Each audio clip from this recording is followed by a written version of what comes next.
পোশাক শিল্পে কাটছে না অস্থিরতা। আশুলিয়ায় কাল একটি কারখানাও বন্ধ হলে সব বন্ধের হুঁশিয়ারি মালিকদের। পুরো খাত ধ্বংসের ষড়যন্ত্র করছে একটি মহল, বললেন উপদেষ্টারা।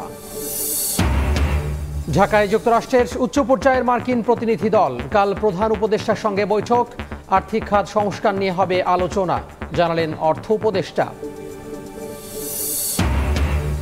15 বছর গণতান্ত্রিক আন্দোলনে নিহতদের স্মরণে বিএনপির সমাবেশ।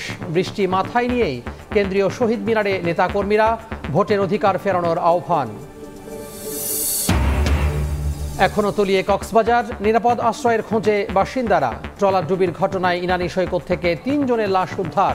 নোয়াখালীর হাতিয়ায় নিখোঁজ অনেকে।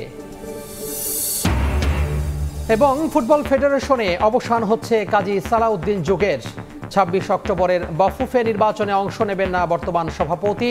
সংবাদ সম্মেলনে জানালেন নিজেই।